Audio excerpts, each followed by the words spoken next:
Yeah.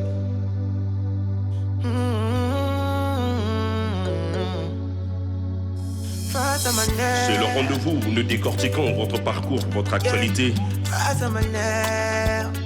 L'excellence, le succès et la réussite. Face à ma nerf. Face à ma nerf. Une seule frontière, c'est votre opinion, votre avis. Face à ma nerf. Yeah. Yeah.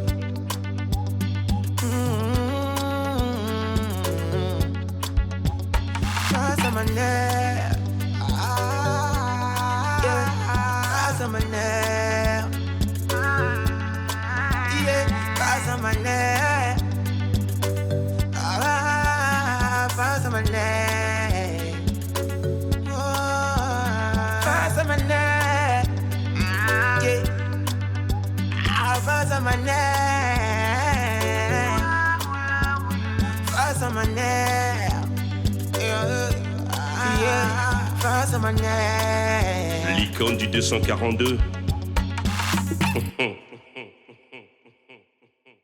Bonsoir et soyez les bienvenus. Il est membre du bureau politique, secrétaire permanent en charge des finances, de l'équipement et du patrimoine du Parti congolais du travail. Député élu à Kélé dans les départements de la Cuvette Ouest. Premier vice-président de la commission économie et finances à l'Assemblée nationale. Mesdames et messieurs, Thierry Aubier et Face à Maner. Bonsoir et bienvenue dans ce programme. Bonsoir monsieur le journaliste et bonsoir cher Mano Maner. Voilà, c'est toujours un plaisir de vous avoir dans ce programme. Il est partagé. Voilà, alors Thierry Aubier, qu'avez-vous retenu en suivant les médias ces derniers temps? Ces derniers temps, l'actualité est abondante, tant au plan international que national. On va dire au plan international, le retour aux affaires du président américain Donald Trump, qui vient bousculer pratiquement la politique internationale. Au plan international, on ne peut pas oublier non plus la guerre russo-ukrainienne, pour laquelle aujourd'hui la Fédération de Russie et les États-Unis sont en négociation pour aboutir à la paix. Au plan international également, il faut souligner la guerre au Moyen-Orient entre l'Israël et la Palestine. J'avoue que c'est de cœur serré que j'en parle parce que le silence coupable des grandes puissances et même des Occidentaux sur cette question où les Palestiniens sont pratiquement décimés me fait peur. Enfin, si nous arrivons chez nous, en Afrique, et surtout à côté, c'est déplorable, le conflit à l'est de la RDC, entre les M23 appuyés par le Rwanda et la République démocratique du Congo. Ça, c'est au plan international. Et si nous arrivons chez nous, nous disons qu'il ne manque pas non plus d'informations. Déjà, la récente descente ou voyage du président de la République, Denis Sassou Nguesso, dans la Bouenza, on est une, et même celle n'est que agricole. Donc voilà ce que j'ai retenu sur l'actualité, tant au niveau international que national. Si vous voulez, on aura l'occasion d'en débattre. Ce qui retient notre attention, vous aviez parlé en dernier en Afrique, peut-être pas du Sud du Soudan, là-bas aussi ça commence à bouger. Vous avez évoqué la crise sécuritaire à l'est de la RDC. Alors, quelle est votre lecture sur cette crise de l'Est en RDC? Rapidement, il faut se dire qu'il n'y a pas de lecture à faire. aucun pays n'a le droit d'aller prendre des terres qui ne lui appartiennent par force. Et donc ce qui se passe en RDC doit être arrêté par tous les démocrates du monde. Mieux, ça se passe à nos portes. Parce que avant la conférence de Berlin de 1880, nous sommes jusqu'à l'Angola, un même pays. Et justement, à la conférence de Berlin, il y a eu donc ces séparations. Et nous pensons que l'intégrité de chaque pays africain doit être observée par tous les pays, à commencer par nous-mêmes les Africains. Donc vous me demandez ma lecture sur ce qui se passe. J'appelle, n'est-ce pas, à l'arrêt des combats. Et nous avons commencé à observer que les deux parties, entendu la RDC et le Rwanda, ont commencé des négociations. Malheureusement, c'est le cœur serré que moi je le dis, qu'on soit allé si loin à Doha, là-bas au Qatar, pour trouver la solution alors qu'elle était proche ici, avec l'Angola, le président Lorenzo. Sur ce point, honorable, vous aviez dit que c'est presque à nos portes. Est-ce que la crainte que émettent les institutions comme les Nations Unies, qui craignent une crise régionale et l'embrasement de certains pays, est-ce que c'est réel? Oui, cela est réel. Il ne faut pas oublier que la RDC, c'est 9 frontières. Et plus de 2400 kilomètres que nous partageons avec le Congo, Brazzaville. Alors, donc, les inquiétudes des États-Unis, voilà pourquoi, justement, les Nations Unies s'impliquent. Et nous disons que cette situation aurait pu trouver une solution africaine par les mécanismes que les Africains même ont trouvés, à savoir l'Union africaine. On aurait pu voir l'Union africaine prendre cette question à bras le corps. Peut-être que ça va venir. On va dire, pour le moment, c'est l'incendie. Peu importe d'où viendra l'eau pour éteindre l'incendie. Que cette eau vienne du Qatar, tant mieux. Mais nous demandons à ce que les troupes étrangères soient retirées purement et simplement du territoire de la RDC. Tout à l'heure, vous l'avez dit, que nous partageons plus de 2000 km, exactement 2410 km de frontière, la plus longue frontière fluviale au monde. Le Congo-Brazzaville est concerné, comme vous l'avez dit, au premier plan, et il se trouve que ce même Congo-Brazzaville est indexé par une certaine opinion de la RDC d'être complice du Rwanda. Malheureusement, c'est faux. C'est faux parce que le Congo-Brazzaville est indexé au travers un certain nombre de contrats qu'il a eu à signer avec la République du Rwanda, ce qui est dans sa souveraineté. Je regrette, quand je fais la lecture des contrats, je trouve que les mêmes contrats que le Congo-Brazzaville a signés avec le Rwanda, la RDC en a signé exactement la même, et même bien avant. Ah bon? Alors, il faut faire attention, ne pas laisser la proie pour poursuivre l'ombre. C'est une énigme. Non, ça veut dire que la question, ce n'est pas le Congo-Brazzaville. La question est ailleurs. Ah bon? Bien sûr. Et cette médiation aujourd'hui assurée par la SADC, par les pays, par les États de la communauté de l'Afrique de l'Est, l'Angola est démissionnaire.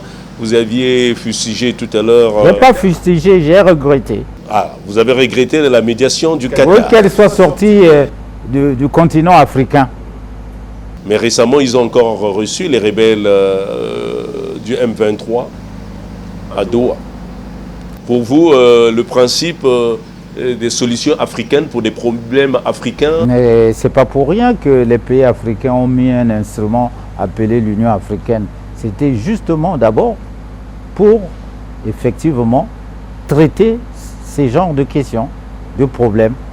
J'ai dit en passant que si la solution peut partir de Doha, tant mieux.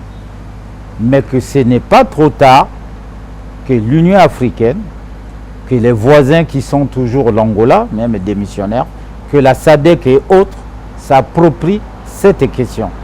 Ça vous étonne que Denis Sassou Nguesso, chantre de la paix, qui est souvent sollicité ici et là, ne soit pas impliqué dans cette crise?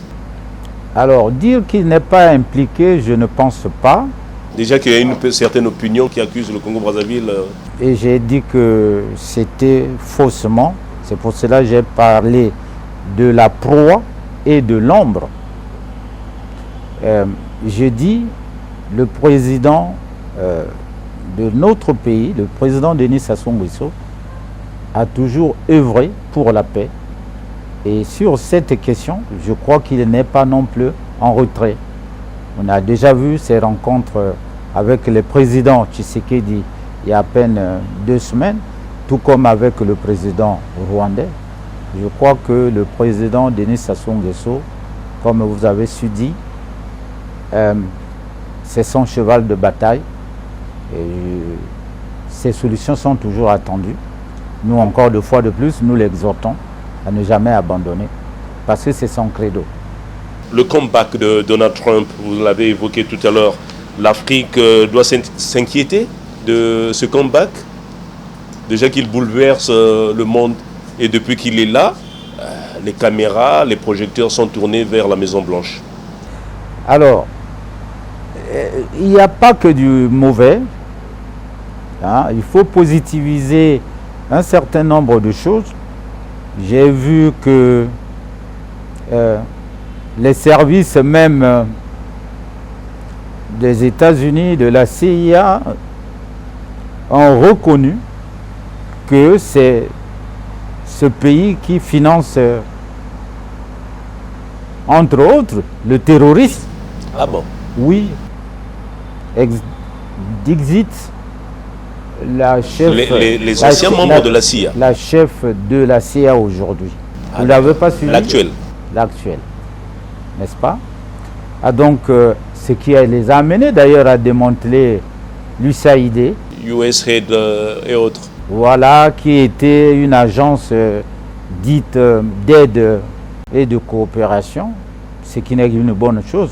Peut-être mauvaise parce qu'on attendait l'aide des États-Unis.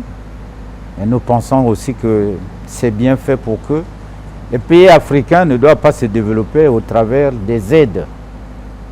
Ça veut dire que nous devons changer de paradigme. Le développement ne doit pas être axé sur les aides, soit-elles américaines. Je crois que c'est aussi la leçon à tirer du retour en force de Trump. Il vient changer des choses parce qu'il amène aussi la formule business. C'est un monde financier, c'est donc un monde de développement. Et l'expulsion de l'ambassadeur sud-africain? Alors, par contre, il faut craindre une chose. Peut-être pas lui-même Trump, peut-être que son entourage, il faut bien regarder. Son administration. On regarde bien tout autour. Il y a un peu aussi certaines velléités, je dis ça, supposées, hein, à vouloir un peu prendre par la force ce qui ne nous n'appartient pas. Donc, et puis, pour nous, Africains, le retour à cette politique révolue, dite l'apartheid, chat échaudé. Hein. Sans vous couper, le durcissement de l'acquisition, par exemple, des visas sur quelques pays. Il y a 22 pays africains qui sont concernés, parmi lesquels la République du Congo. Mais parce que ça joue sur quoi? Ça, au contraire, ça devait nous motiver pour dire que là-bas, ce n'est pas l'Eldorado. On irait là-bas chercher quoi? 22 des 43 pays indexés, 22 sont africains. Oui, ça veut dire que les Africains doivent rester chez eux, développer leur pays. Il n'a pas refusé les visas pour les visas de travail. Peut-être on refuse les visas pour ceux qui aillent s'y installer. Et nous devons donc réunir les conditions dans nos pays pour y rester et puis coopérer avec les États-Unis. Je ne vois pas ça trop mal. Voilà. Donc Au contraire, le retour ça devait être une prise de conscience. Globalement, on est bien chez soi à nos manières. D'accord, donc globalement, vous êtes satisfait du retour de Trump? Oui, parce que...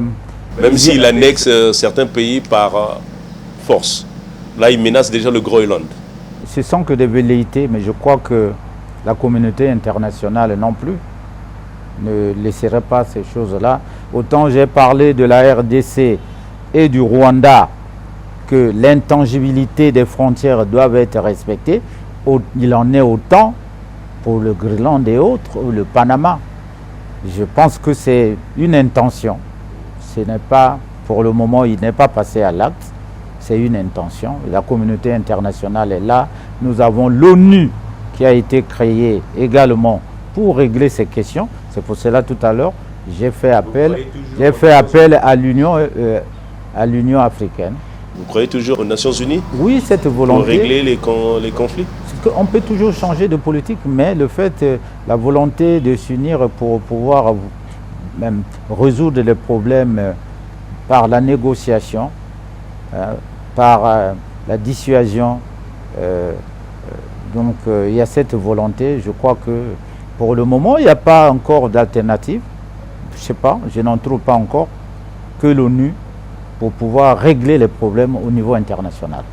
Voilà, nous allons revenir en République du Congo où vous êtes député élu à Kélé, dans le département de la Cuvette Ouest en République du Congo. Alors, comment se porte Kélé? Kélé se porte très bien comme le reste des districts de la République du Congo. Kélé ne cesse de défrayer la chronique. En février dernier, le maire de cette localité avait été agressé par des personnes qui s'opposent à la construction du lycée de Kélé sur un site qui serait interdit, que ce site abriterait, on dirait, le Nzobi. C'est déjà quoi le Nzobi? Alors, vous parlez de Kélé, bon, il n'y a pas de différence. Ce qui s'est passé à Kélé, ça se passe partout, plus ou moins ailleurs. J'entends parler à Pointe-Noire, il y a des Koulouna, il y a, je ne sais pas. En fait, c'est le terme... Koulouna, les Bonzi. Les propriétaires, les inciviques. Ce sont des inciviques. Ceux qui ont agressé le maire, c'est des inciviques. Mais sinon, une autorité installée, n'est-ce pas, dûment par le pouvoir public, ne peut pas être agressée par des citoyens, quel que soit le problème. Quel que soit, je dis, quel que soit le problème. Mieux, ceux qui les agressent sont instrumentalisés, téléguidés, envoyés par des intellectuels assis ici à Brazzaville. Et qui partent de Brazzaville avec des armes pour aller agresser leurs parents. J'estime que le gouvernement, je n'estime pas, quoi qu'il en soit, le gouvernement va prendre déjà ses responsabilités, puisque j'apprends entre autres que les supposés agresseurs, je dis supposés, parce que ça sera établi, seraient convoqués par le tribunal à Evo. Et j'ai foi qu'ils ont de bonnes raisons qui vont convaincre, n'est-ce pas, la justice de cette agression gratuite et téléguidée. Vous parlez de Nzobi. Le Nzobi, en ce que je sache, c'est une secte secrète. On ne devait même pas en diffuser. On ne devait même pas en proclamer. Parce que l'objectif, c'est conserver, n'est-ce pas, les valeurs. Les valeurs. Mais c'est un fétiche? Je ne sais pas, je ne le dirai pas. Je disais que c'est une secte secrète. Je n'en suis pas membre. Alors, vous savez, la doctrine. Nous sommes une république. Et une république, c'est d'abord la loi. Mais après, vous allez dire, oui, il y a aussi des coutumes, il y a la jurisprudence. Tiens, parlons de la jurisprudence. Le Nzobi n'est pas que à Kélé. Le Nzobi est répandu partout sur l'étendue du territoire national. À Mayoko, il y a le Nzobi. À Komono, il y a le Nzobi. À Itumbi, il y a le Nzobi. Un peu partout. Mais je parlais de la jurisprudence. C'est l'équivalent un peu au Bénin du vaudou. C'est à eux de leur dire. Mais je sais que dans mon enfance, on a dit que le Nzobi était là pour protéger, n'est-ce pas, les populations des mauvais esprits. Vous n'en faites des pas bandits. partie. Je n'en fais pas partie, malheureusement. Alors, donc, je disais que la jurisprudence tient à Itumbi, à 65 km. Lorsqu'il s'agit de construire le lycée, l'endroit choisi, c'était là où il y avait le Nzobi. Et les tenanciers du Nzobi avaient été contactés volontairement.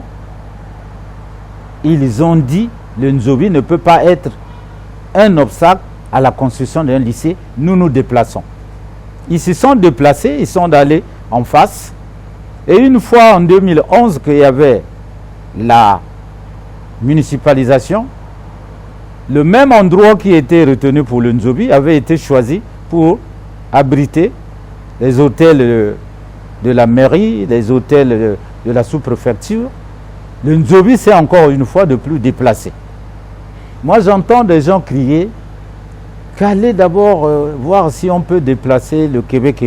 Mais j'ai suivi tout dernièrement une cassette en Ngoko, n'est-ce pas? Un membre de Québec disait, pour nous, c'est même la bienvenue. S'ils arrivent, nous allons nous déplacer. Alors, donc, le problème, ce n'est pas le Nzobi. Parce que les membres du Nzobi à qui ils avaient été contactés, ils avaient donné leur accord. Et ce sont des intellectuels basés à Brazzaville qui auraient appris que le projet du lycée aurait été un amendement du député que je suis. Donc, c'est le député qui construirait le lycée. Mais c'est ne pas connaître même la loi fondamentale. Et la Constitution, à son article 143, dispose les membres du gouvernement et du Parlement ont le droit à l'amendement. Je m'explique. Lorsque un projet de loi arrive, pour le cas d'espèce, c'est le budget. Un député peut apporter un amendement en disant « Je n'ai pas vu la construction de la route entre machin, moi je la propose ». Le principe est simple, pourvu que vous apportiez la ressource. Vous proposez la dépense, vous apportez donc la ressource. C'est simple. Et c'est le cas du lycée de Kélé, qui est à l'initiative. Mais après, ça devient une loi. Et parlons de Nzobi. Le Nzobi à Kélé n'a rien à voir avec le site choisi. Parce que le site choisi appartenait à des gens qui n'y habitent plus. 13 individus avaient été identifiés. Le lycée, le sanctuaire est à plus de 300 km, voire 500. Donc ça n'a rien à voir. Les gens qui sont déplacés pour aller identifier, malheureusement, les tenanciers ne montrent pas l'endroit où il y a le Nzobi. Ils montrent les terrains qui appartenaient à des citoyens et qui ont ont quitté. Donc moi je disais que, quoi qu'il en soit, on n'est pas venu disparaître le Nzobi. Déplacer ne signifie pas mettre fin. Et puis, parlons du Nzobi de Kélé. Mais il y a 6 sanctuaires. À quel centre, il y en a 2. Si la volonté du député est de faire partir le Nzobi, mais pourquoi seulement un sanctuaire? Mais pourquoi pas le deuxième sanctuaire qui est installé? Mieux, le député y est allé, a fait venir tous les sanctuaires. Et des 6, 5 se sont présentés. Sauf celui dont vous parlez là, qui n'est pas venu. parce que Brazzaville avait appelé pour dire n'allez pas. Alors donc c'est des politiques qui ont des agendas cachés et il faut qu'on arrête, qu'on ne confonde pas. Mieux ce sont des intellectuels et des enseignants. Et moi je suis surpris qu'ils sont en train de passer dans des bureaux, à la présidence, à la primature, se faire entendre pour expliquer quoi? Qu'un député, c'est celui qui peut s'opposer à sa culture. Qui on veut tromper? Et puis, c'est l'épouvantail, pardon, pour dire « Ah non, sinon les gens vont mourir. Ah non, c'est les cultes. » Attends, le Nzobi est enregistré où? Le développement, oui, on va aller tous ensemble, y compris avec le Nzobi. Mais ça ne peut pas être un obstacle au développement d'un pays. Vous savez, le collège à Kélé est créé en 1965. Aujourd'hui, Kélé compte 22 écoles primaires, 2 collèges. Et à chaque fois qu'il y a le BPC, pas moins de 50 admis, 70.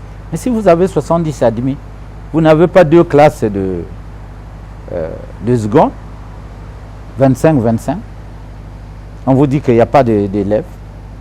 On parle d'un brassage, mais les brassages, ça veut dire que si on crée, d'autres élèves viendraient d'ailleurs. Mieux. Lorsque les enfants de Kélé vont à Itumbi, à Evo, le député qui vous parle est mieux placé. Parce que j'aurais mis au défi, aucun intellectuel de Kélé ne le fait. Moi, je prends en charge les 100 élèves, toutes séries confondues, de la seconde en première. Chaque mois, j'envoie de l'argent pour les soutenir. Arrêtez. On va arrêter. Il y a 2 ans, j'ai fait admettre 32 enfants de Kélé, toutes séries confondues. Je les ai soutenus jusqu'à avoir le bac. Aucun. Et ce que je regrette, c'est que lorsqu'ils ont eu le bac, certains ici à Brazzaville ont organisé des fêtes pour dire qu'ils étaient des professeurs. De quoi? Non, arrêtons. À un moment donné, voilà. Moi, ça me fait mal parce que personne ne investi là-bas. Et puis, j'entends des gens qui veulent. On a déplacé le lycée, on a allé montrer là où on doit construire. Qui a le droit? C'est l'autorité investie, c'est l'administrateur maire. Pourquoi? Parce que la communauté urbaine est déterminée. Il y a 6 communes, 6 quartiers à Kélé. Et le lycée est construit dans un quartier. Qui est mieux placé pour dire là où il doit se construire? Si ce n'est pas l'administrateur maire. Donc c'est un conseiller, dit-il départemental, qui doit aller montrer, après avoir enterré les fétiches avec l'effigie du président et du député que je suis. Ah bon? Il faut qu'on arrête, on est sérieux, c'est la République, il faut qu'on arrête. Donc, et ceux qui vous accusent, pourquoi vouloir seulement coûte que coûte, construire sur ce site, qu'est-ce qui est caché? Est-ce qu'on ne peut pas déplacer? Mais c'est parce que vous faites peur, peut-être aux gouvernants ici, vous croyez que si on déplace... il y a des gouvernants qui sont derrière ça. Peut-être eux, ils sont derrière. Je dis les tenanciers, nous les avons reçus. Ils nous ont dit aucun souci.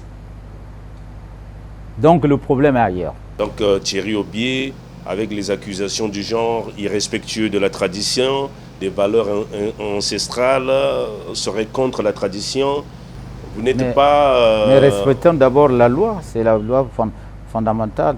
Ce sont, dit-on, des juristes. Envoyer quelqu'un d'ici avec des armes, aller taper un maire. Moi, j'ai déjà dégagé le Nzobi pour que je suis... vous savez, il n'y a pas mieux que moi qui respecte les traditions. Nzobi, vous savez que je suis le seul à Kélé à avoir organisé un mariage traditionnel dans mon village. J'ai amené ma fille avec son fiancé depuis Brazzaville ici. Et nous sommes allés. Voilà quelqu'un qui ne respecte pas la tradition. Je suis allé là-bas, c'est pour démontrer comment, n'est-ce pas, traditionnellement, on vit à Kélé, comment on se marie. Il y en a eu 2, vous avez déjà entendu parler à Kélé. Et pourquoi, en parlant de ce mariage, On a appris partout que c'était somptueux. Vous aviez déplacé le couple plus de 800 km de Brazzaville, et pourtant le couple est de Brazzaville. Pourquoi organiser un tel mariage au cœur, d'aucuns diront, dans la forêt? C'est pour prouver quoi? Vous dites une chose et son contraire. C'est au cœur de la forêt, c'est somptueux.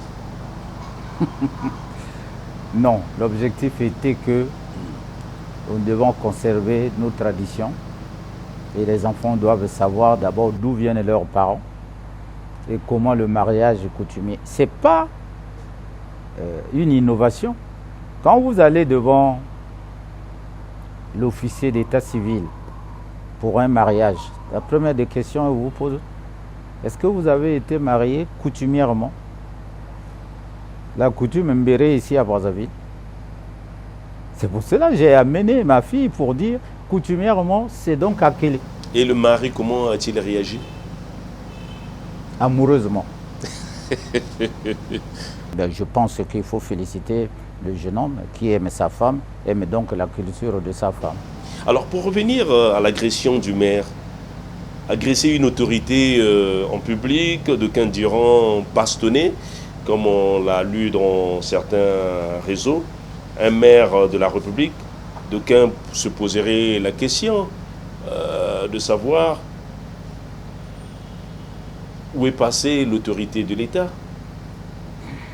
Bon. Est-ce que les maires ne sont pas protégés? Les maires n'ont pas de garde du corps? Bon, tout ça, je n'accuse personne, mais je pense que c'est derrière nous. Le plus important, c'est qu'est-ce qui reste à faire, n'est-ce pas? Que la justice fasse son travail? Exact. Exact, voilà. La justice doit faire du travail et je crois que le gouvernement est sur cette lancée que les acteurs de ces actes doivent répondre devant la justice. Déjà, ce n'est pas à moi d'apprécier, chacun fait son rôle. Je crois que la justice est mieux placée. Donc on laisse à la justice faire son travail. On laisse à la justice faire ce travail. Mais je vous vois que vous étiez choqué. Ce sont quand même des parents. Ce sont des parents.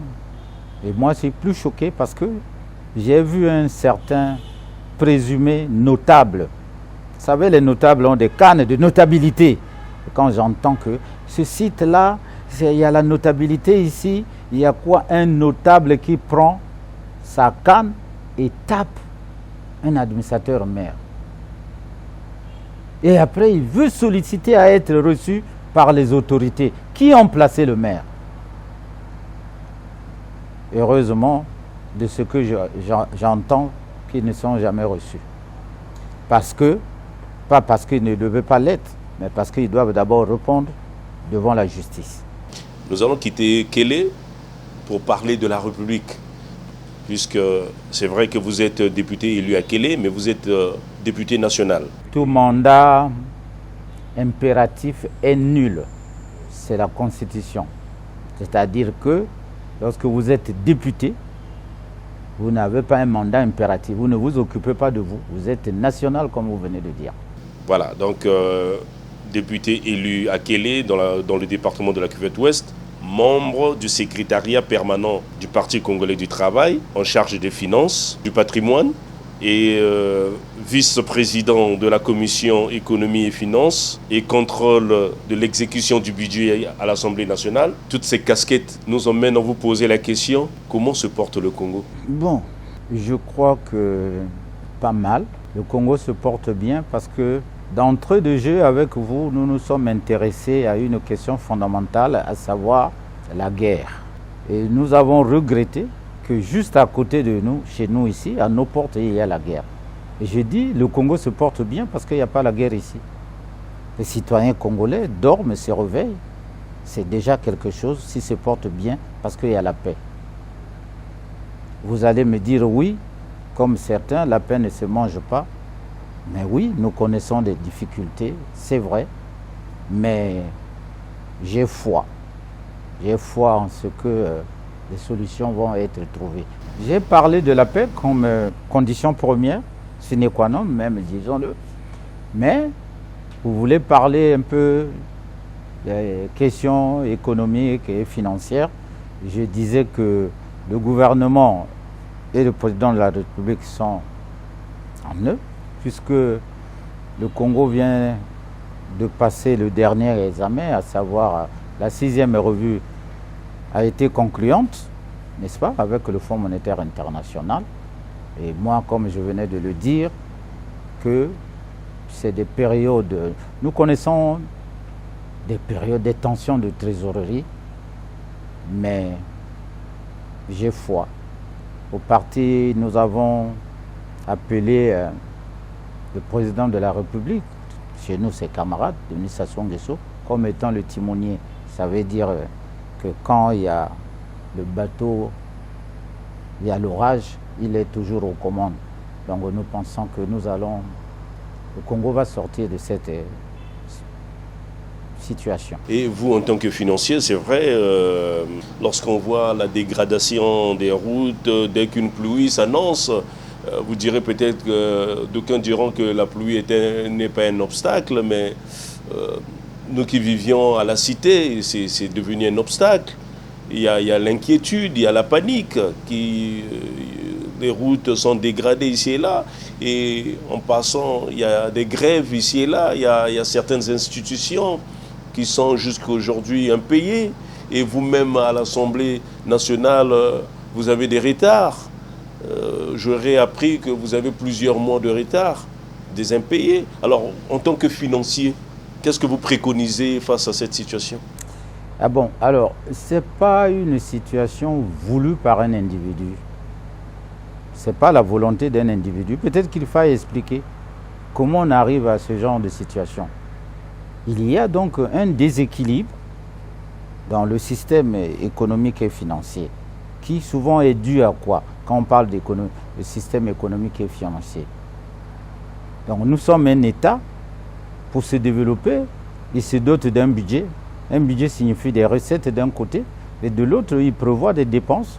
En dehors de ceux de fonctionnement, il y a des dépenses donc dites d'investissement. Et le déséquilibre arrive lorsqu'il y a un choc. Pour le cas d'espèce, c'est le choc pétrolier. Les recettes pétrolières, n'est-ce pas, ont baissé. Mais lorsque les recettes baissent, les dépenses ne baissent pas souvent. Je vais prendre le cas, parce que vous avez des recettes qui ont baissé, est-ce que les salaires doivent baisser? Moi, je suis content que nous ne sommes pas arrivés là. Généralement, quand le Fonds monétaire arrive, la recette, c'est celui-là. Il faut baisser les recettes. L'effort qui est fait ici, le gouvernement est rentré en contact avec le Fonds monétaire pour ramener donc l'équilibre. Et la conclusion donc de la 6e revue démontre de la volonté, parce que nous sommes passés pendant 3 ans, la première revue jusqu'à la 5e qui sont données. Et c'est la première fois d'ailleurs qu'on y arrive. Et donc, moi je pense que nous allons vers l'équilibre de nos finances publiques. Et une fois que l'équilibre est revenu, vous parlez des routes. C'est pour cela que je dis, c'est le financement. Mais avouons-le, qu'avant qu'elles ne se dégradent, elles ont d'abord été construites. Et de l'autre côté, n'oublions pas aussi l'environnement. Nous sommes ici en zone tropicale, la pluviosité ici est abondante.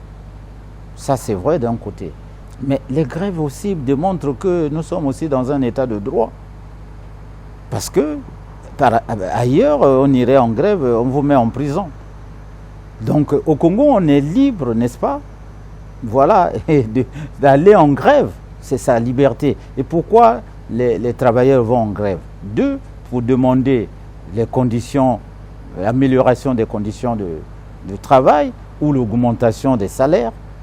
Bon, il y en a peut-être qui vont en grève, comme vous le dites, parce qu'il y a les retards des salaires, mais ce qui est à admirer, c'est la volonté du gouvernement qui est prête à écouter à travers des dialogues. Donc, il y a des rencontres entre des partenaires. Et voilà pourquoi nous disons aussi, ce n'est pas moi qui le dis, c'est le président, on peut faire la grève, Mais ne cassons rien. Ne cassons rien. Et vous avez parlé de nous-mêmes parlementaires. Voilà, des parlementaires sans ressources. Parce que c'est vrai qu'en République du Congo, le député est très social. Le député participe aux veillées mortuaires, aux enterrements. Tout à l'heure, vous aviez évoqué... Mais il faut sortir de ce schéma où c'est des députés et le gouvernement a trouvé la parade. Le gouvernement a trouvé la parade. Permettez, honorable. Tout à l'heure, vous avez évoqué, vous envoyez chaque fois de l'argent pour soutenir des lycéens. Alors, et certains n'ont pas peut-être ces ressources. Est-ce que ce n'est pas un danger avoir un parlementaire sans ressources? Non, je disais. C'est pas une bombe à retardement demain? J'ai voulu vous parler de la parade que le gouvernement a trouvée. N'est-ce pas? Sous d'autres cieux, il y a ce qu'on appelle la sécurité sociale. Mais chez nous, la sécurité sociale, et j'ose le dire, hein, sans me tromper, c'est la solidarité. Voilà pourquoi j'envoie de l'argent. Mais le gouvernement a trouvé que désormais, il faut l'assurance universelle, soit maladie et autres. Le fait est que les gens soient assurés, n'est-ce pas? Demain, on n'a plus besoin d'un député. Parce que quand il est malade, son assurance le prend en charge. Il n'y a pas que les fonctionnaires. Même si vous travaillez au champ, vous êtes assuré. Voilà la parade que le gouvernement apporte. Est-ce que ça serait possible qu'un député soit élu sans promesse? Si on dit seulement qu'un député au Parlement ira seulement pour parler, est-ce que vous avez la chance d'être élu en République du Congo? Oui, un député peut être indépendant. Mais si c'est un député d'un parti, ses promesses, c'est de son parti. C'est donc son parti qui établit la ligne de campagne. Pourquoi il envoie un candidat? Et si ce parti-là arrive au pouvoir, il exécute les promesses. Mais si vous êtes seul, indépendant, vous êtes élu, comment vous allez arriver? Vous n'aimez pas les indépendants, hein, apparemment. Le système est tel que... Une expérience amère? Non, pour le moment, la loi l'autorise. La loi sur les élections autorise les indépendants. Et s'il m'était donné de donner mon point de vue, je disais, on va petit à petit jusqu'à éliminer que ça soit que des partis. Parce que le but, c'est quoi? On vise quoi? Le pouvoir. Alors, les élections, on vise le pouvoir. Tout à l'heure, vous avez parlé que le Congo va surmonter les crises, le meilleur est à venir. Alors, pour ceux qui pensent que la République du Congo serait un chaos, vous répondez quoi à cela? Ce sont des pessimistes et peut-être que vous ne trouvez pas leur... Vous voulez taire des quêtes. C'est ceux qui se disent opposants, non? Vous ne voulez pas le dire? Et puis un État ne peut pas être en chaos. On parle de chaos s'il y a guerre. Nous sommes en guerre pour qu'on dise que le Congo, c'est un chaos. Il y a rien qui vous disent à côté que voilà, il y a des retards des salaires. Mais mano manière, allez demander aux fonctionnaires, ceux qui sont en activité, parce que moi je le suis plus depuis 10 ans, allez leur demander combien de mois l'État congolais leur doit. Vous êtes fonctionnaire? Je ne sais pas. Mais vous ne parlez pas ça du bien. En parlant, pourquoi vous résumez le Congo à la fonction publique? Exactement. C'est pour cela que je disais tantôt que, aussi, si vous allez, n'est-ce pas, dans le privé, je ne sais pas si vous avez des statistiques. On en a... il y a combien d'entreprises qui ont fermé pour dire que les gens sont allés au chômage? Alors, tout à l'heure, vous aviez donné une leçon d'économie. Je vous ai laissé parler. Sortir de l'argent du trésor pour créer une autre caisse appelée GUP. On sait que le trésor, c'est une caisse déjà de l'État. Guichet unique de paiement est considéré pour certains comme une faute grave en matière de gestion financière de l'État. Il a été décidé après de rapatrier les fonds. Alors, quelle leçon qu'on peut tirer de cette situation en tant que financier? Sortir de l'argent du trésor public pour créer une autre caisse dans une banque donnée? Alors, on va faire simple. Tout à l'heure, j'ai dit que nous sommes une république. Donc, au-dessus, c'est la loi. OK? C'est donc la loi qui crée le guichet unique de paiement que vous avez appelé GUP. Mais le guichet, mais c'est une loi, la loi de finances a été votée en 2022, si je ne me trompe. Sinon 2021 ou 2021 ou 2. Voilà. Donc le GUP est créé par la loi. Il n'y a qu'une loi pour mettre fin au GUP. C'est pas ça. Parallélisme de forme. On crée, on dit, et quelles sont les conditions qui ont amené à la création du GUP? L'esprit. Alors, le constat fait que les recettes collectées n'allaient pas toutes au trésor. Et même si elles y allaient, on ne les voyait pas. Ce que j'appelle, il y avait donc le tout humain. Et on a dit qu'il faut sécuriser la recette. Donc il faut la capter par un moyen autre que le manuel. C'est comme ça qu'on a dit, on le met à la banque. Et maintenant... Le trésor n'est pas une banque? Le trésor, pour le moment, n'a pas la fonction bancaire. Actuelle? Non. Et donc, il y a une loi qui est venue mettre fin au GUP. Laquelle? C'est qu'il y a une disposition dans la loi 2024 qui crée la fonction bancaire au trésor. Et demander que les recettes de l'État quittent la banque pour repartir au trésor, j'ai dit que c'est d'abord la loi, nous parlons de la loi, mais il faut que la nouvelle disposition qui abroge la première soit pratique. C'est-à-dire, une fois que le trésor a sa fonction bancaire, et comment ça va se passer? Ça veut dire quoi, la fonction bancaire? Si vous êtes un contribuable, monsieur Mano Maner, vous êtes donc appelé à payer un impôt, une taxe, on vous donne le RIB. Parce que vous, quand vous payez quelqu'un à la banque, c'est un RIB qu'on vous donne. Le RIB, c'est le relevé d'identité bancaire.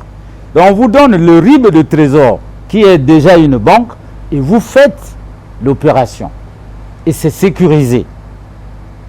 Parce qu'il y a la traçabilité. Donc, le débat de dire, en début d'année, on va pouvoir sortir, n'est-ce pas, l'argent de la banque pour amener au trésor, mais c'est un pas en arrière, 3 pas derrière, parce que le trésor n'a pas encore ces conditions-là, n'est-ce pas? Si vous repartez au tout humain, au manuel. J'ai entendu des éminents ministres, l'ancien ministre des Finances dit que c'est une faute parce que la disposition demande qu'il n'y a qu'un seul compte au trésor. Mais je rappelle que, comme je viens de le dire, la seule disposition, ce n'est que la loi. Et la loi des finances peut abroger d'autres lois. Donc c'est la loi des finances qui a créé le GUP, c'est la loi des finances qui doit mettre fin au GUP. Donc en tant que parlementaire, c'était passé au Parlement? C'est bien passé au Parlement, moi qui vous parle. Donc c'était un sujet à débat. Et l'objectif, je le dis encore une fois de plus, c'est sécuriser et donner la traçabilité à la recette. Voilà, on va parler d'autre chose. Parlons de la jeunesse, que d'aucuns qualifient ce que vous appelez opposants, qualifieraient de sans perspective d'avenir. Les politiques congolais, vous les politiques, vous instrumentalisez souvent cette jeunesse, vous ne jurez que sur cette jeunesse, la jeunesse ci, la jeunesse cela, année de la jeunesse, et pourtant au finish, elle est abandonnée. Bon, je ne sais pas, je ne fais pas de distinguo on va parler de jeunesse, mais vous dites, vous l'instrumentalisez. Contre quoi? C'est le constat. Contre quelle couche? Contre quelle couche? Souvent dans vos meetings. Oui, mais on l'instrumentalise et ça veut dire on privilégie quelle couche? Mais je pense que le message, c'est clair, si c'est le président de la République pour dire l'avenir du Congo, c'est la jeunesse. Voilà pourquoi on la met en avant, le président de la République. Maintenant, ceux qui pensent que, autrement que l'avenir de la République, ce n'est pas la jeunesse, mais qu'ils mettent la jeunesse en retard. Voilà. Et alors, parlons de l'instrumentalisation.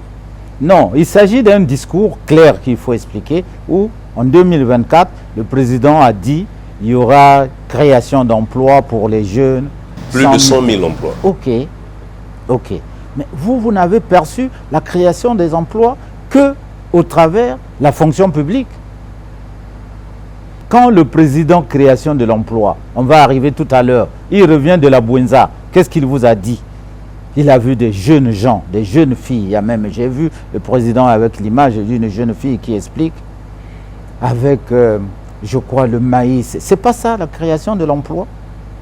Et ils sont aujourd'hui encouragés, encadrés et même financés par des institutions de la République, donc par le gouvernement, au travers le FIGA, au travers la CPCE, au travers.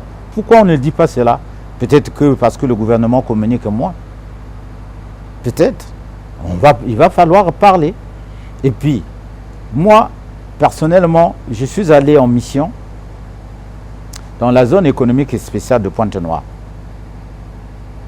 Mais j'ai vu que le président a été même modeste en imaginant qu'on pouvait créer 100 000 emplois. Le fait d'avoir été là-bas, je crois que chaque année là-bas, on peut créer même plus de 100 000 emplois. La seule chose qu'il y a à demander, ce sont des obstacles administratifs, les obstacles fonciers qu'il faut éviter. Il faut demander que le gouvernement mette la main pour éviter des obstacles. Il y a des sociétés qui viennent s'installer. Nous avons vu une société qui veut fabriquer des génériques, mais qui ne le fait pas parce qu'il y a un certain nombre de documents qu'on a demandés, qui ne sont toujours pas prêts. Il faut attendre. Alors ça, c'est le gouvernement qui doit diligenter. Mais si vous avez fabriqué ces génériques-là, tout à l'heure, vous avez parlé des hôpitaux. Ça veut dire que les hôpitaux sont ressourcés par des produits à moindre coût. Donc moi, je ne suis pas prêt à démentir ce qu'a dit le président. Au contraire. Alors, il n'y a pas un budget pour la jeunesse comme telle. Encore une fois. Le budget, ça veut dire quoi? Mais lorsque je dis que dans le budget, n'est-ce pas, des lignes avaient été allouées à des structures de l'État comme le FIGA. Le FIGA, ça veut dire c'est un fonds, n'est-ce pas? N'est-ce pas? Ils vont à la fois investir, il y aura une garantie. Et puis, donc si le FIGA est retenu dans le budget pour financer des jeunes qui peuvent créer des emplois, ça veut dire que la jeunesse se trouve son compte. Il faut plutôt encourager. Alors, je ne sais pas, moi, que je ne comprenne pas la question. Comment vous pouvez dire il n'y a pas un financement pour la jeunesse? Je dis celui-là, on est un. Celui-là, on est un. Mais il y en a. Il y en a encore. Nous regrettons pour le moment, peut-être parce que avec la situation dans laquelle nous nous trouvions en programme avec le Fonds monétaire, le budget d'investissement est réduit, parce que c'est ça la question. Mais au niveau du budget d'investissement, si nous avons un budget d'investissement, c'est pour créer l'emploi, c'est pour créer la croissance. Ça, c'est la programmation budgétaire, elle est faite par le gouvernement. Nous sommes pas en 2026. Donc le budget 2026 va programmer. C'est vrai, vous allez dire peut-être il y a des opérations prêtes. Je crois que le gouvernement est très prudent, parce que gouverner, c'est prévenir. Je ne pense pas. Alors, que de parler de l'argent? Moi, j'aurais voulu que vous parliez d'autre chose. Est-ce que 2026, il y aura la présidentielle? Parce que c'est constitutionnel. Voyez-vous? Donc, vous ne voulez pas qu'on parle de l'argent pendant que vous parlez de crise? Non, non. Parce qu'il y a des pays où on dit qu'on ne va pas au vote. Mais ce n'est jamais arrivé chez nous. C'est une idée qui germe dans le PCT, pas de vote? Au contraire, il faut avoir le PCT qui n'a jamais eu une telle idée, non plus le président de la République, parce que les votes se sont passés toujours à date échue. De la présidentielle, nous sommes à une année de cette élection. La campagne relative n'est pas encore ouverte, mais déjà certaines voix appellent à la candidature de Denis Sassou Nguesso. Avant de poser, est-ce qu'il est candidat? Est-ce qu'il sera candidat? Alors, si je vais le prendre en termes de camarade, si le camarade Denis Sassou Nguesso est candidat, il faudra qu'il remplisse une condition. La condition, c'est que le candidat du Parti congolais du travail doit être investi par le comité central du parti. Donc, ce que vous dites, je ne peux pas dire s'il est candidat ou pas, parce que le candidat du PCT, ce sera celui qui sera investi. Donc, il n'est pas encore connu. Ben, il y aura beaucoup de candidatures et le comité central, on choisira un. C'est ça où vous pensez qu'il n'y a pas de démocratie? Et parmi les gens qui sont rassemblés ici et là, on a vu aussi le Parti congolais. Maintenant, les gens qui demandent qu'il y soit, c'est là, je crois que pour être sérieux, vous n'allez pas dire aux citoyens de ne pas s'exprimer. C'est ça aussi la démocratie, hein. La vivacité de la démocratie. Est-ce que c'est pas une... Vous voyez comment les citoyens sont libres. On peut même... C'est parce que c'est Denis Sassou Nguesso. Est-ce que ce n'est pas une façon d'influencer l'électorat? Ce n'est pas du gangsterisme électoral? Je vous ai dit que pour le moment, je ne sais pas si le président de la République va rempiler, sera candidat à sa propre... Donc vous, au PCT, peut-être qu'il y aura un autre candidat que Denis Sassou Nguesso? J'ai dit que c'est le comité central qui investit son candidat. Ah d'accord. Donc jusque-là, il n'a pas... Mais il n'y a pas encore la session du comité central. Relative à cette question, bien sûr. Thierry Obié, en tant que citoyen, est-il satisfait du bilan de Denis Sassou Nguesso? Il faut dire que ça fait plus de 30 ans qu'il est au pouvoir, dans la gouvernance. En tant que citoyen. Bon, ma réponse, on ne va pas passer par 4 chemins. Nous allons commencer sur ces questions. Oui, je suis satisfait. Parce que le Congo est en paix. La paix. C'est parce qu'il y a la paix. Mais est-ce qu'il y a la paix sociale, le ventre? Mais parce qu'avec la paix, vous allez développer votre entreprise, vous allez entreprendre. Et nous sommes une économie libérale à travers la Constitution. Thierry Obié, nous allons là à la fin de ce programme. La journée du 8 mars est célébrée chaque année comme journée internationale des droits des femmes. Que pense l'honorable Obié de cette journée? Bon, c'est une journée importante. Je crois que le gouvernement de la République en a donné la valeur qu'il faut.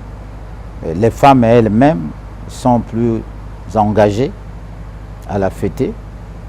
Parlons de la femme du Congo. Mais je pense que, de mon point de vue, aujourd'hui, on peut penser qu'elle vient de loin. Et qu'aujourd'hui, sans être totalement satisfait, la situation de la femme congolaise est en amélioration. Tout n'est pas encore fait. Donc, vous, au PCT, au-delà que vous les faites jouer au Nzango pour applaudir leur porter des t-shirts, parce que la mobilisation du PCT c'est souvent dans les marches et vous les empêchez même de vendre pour se rendre à vos meetings. Mais vous ne félicitez pas, si c'est le PCT, vous ne le félicitez pas d'avoir amené le Ndjango jusqu'à devenir un sport maintenant africain. Ça part d'ici. Donc pendant que vous pensez que c'est le PCT qui encourage le Nzango. C'est un sport que le PCT a mené et qui est reconnu comme déjà un sport africain. Et vous, dans votre localité de Kélé, comment s'est déroulé le 8 mars? Avec le Ndjango aussi, oui. Et vous assistez? Parce que nous encourageons les femmes à faire le sport. Ah bon, pas les chants, pas... Ou en dehors des champs. En dehors aussi, nous avons des jeunes femmes. Nous avons la femme de Kélé, faut parler de Kélé. Mais nous avons profité pendant l'occasion. Nous avons mis en exergue des femmes qui, en organisant un concours de mets, les meilleurs mets traditionnels à Kélé, et il y en a qui ont gagné des cadeaux. Et nous voulons donc mettre vraiment en orbite les femmes de Kélé, qui sont les meilleures dans la cuisine, pourquoi pas, mais qui sont aussi meilleures dans le foot, qui sont meilleures. Il y a eu des exposés où les anciennes ont témoigné, ont donné comment ils sont arrivés à élever leurs enfants tout en étant que ménagères, tout en étant que... Mais c'était des évocations. Voilà pourquoi je disais que la femme congolaise aujourd'hui, il y a encore beaucoup à faire, mais le parcours qui l'amène à ce jour est élogieux. Thierry Obié, qu'est-ce qu'on peut retenir?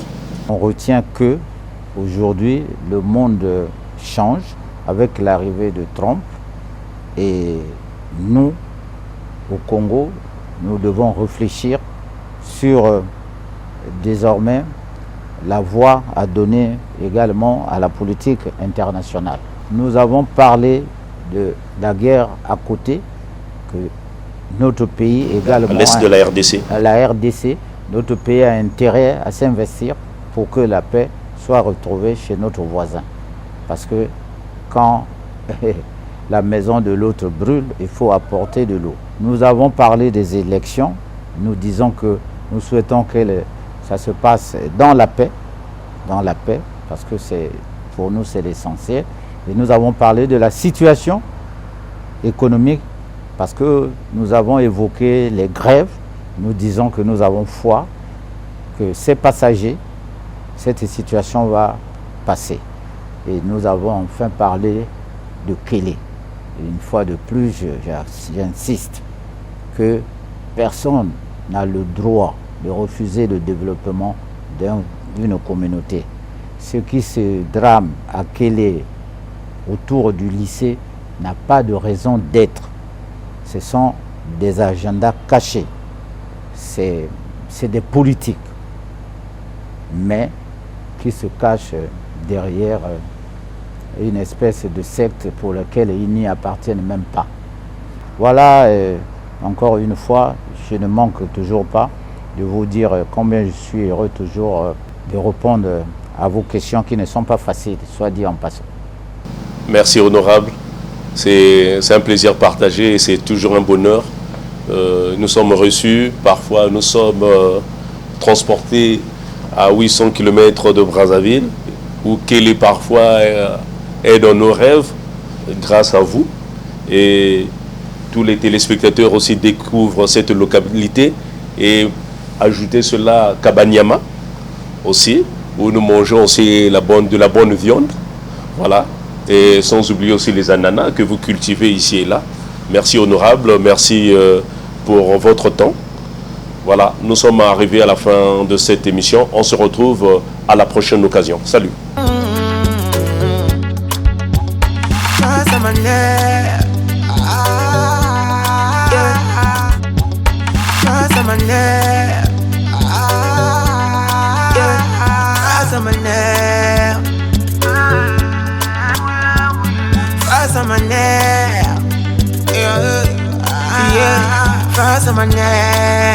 L'icône du 242.